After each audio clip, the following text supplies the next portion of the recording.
Hi hello నమస్తే biography ఛానల్కి స్వాగతం.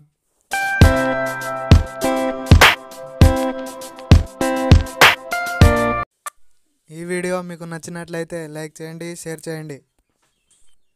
మరిన్ని అప్డేట్స్ కోసం మా ఛానల్ని సబ్స్క్రైబ్ చేయండి. ఇవాల్టి వీడియోలో మనకు పరిచయం అక్కర్లేని వ్యక్తి గురించి తెలుసుకుందాం. ఆయన మన దేశానికి రాష్ట్రపతిగాను ఉపరాష్ట్రపతిగాను పనిచేశారు. ఆయన జన్మదినాన్ని టీచర్స్ డేగా జరుపుకుంటాం. ఆయన ఉపాధ్యాయుడిగాను పనిచేశారు. ఆయన ఇంకెవరో కాదు, డాక్టర్ సర్వేపల్లి రాధాకృష్ణన్. సర్వేపల్లి రాధాకృష్ణన్ 1888 సెప్టెంబర్ 5న మద్రాసుకు ఈశాన్యంగా ఉన్న తిరుత్తణిలో తమిళనాడుకు వలస వెళ్లిన తెలుగు దంపతులు సర్వేపల్లి వీరాస్వామి సీతమ్మలకు జన్మించారు. అతని తండ్రి స్థానిక జమీందారు సేవలో సబార్డినేట్ రెవెన్యూ అధికారి.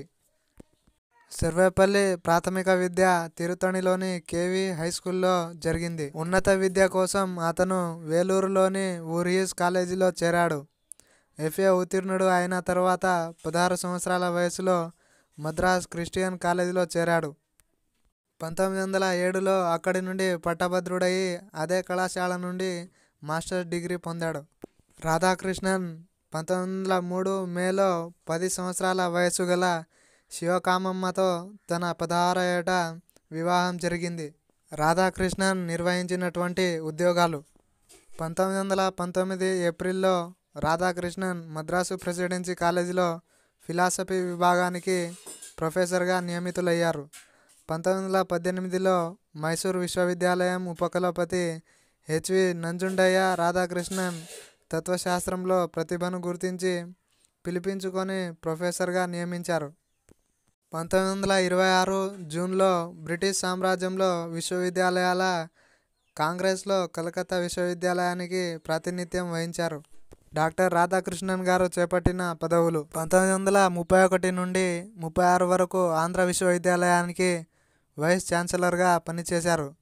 1939 నుండి 48 వరకు బెనారస్ హిందూ విశ్వవిద్యాలయానికి వైస్ ఛాన్సలర్గా పనిచేశారు. 1949 నుండి 52 వరకు రష్యాలో భారత రాయబారిగా పనిచేశారు.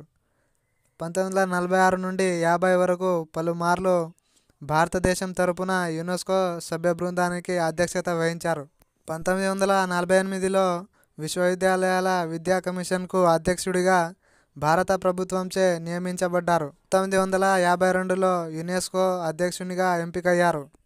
రాధాకృష్ణన్ గారు పొందిన గౌరవాలు: ఉపాధ్యాయ వృత్తికి అతను తెచ్చిన గుర్తింపు గౌరవానికి ప్రతి సంవత్సరం అతని పుట్టినరోజున సెప్టెంబర్ 5న ఉపాధ్యాయ దినోత్సవంగా జరుపుకుంటారు.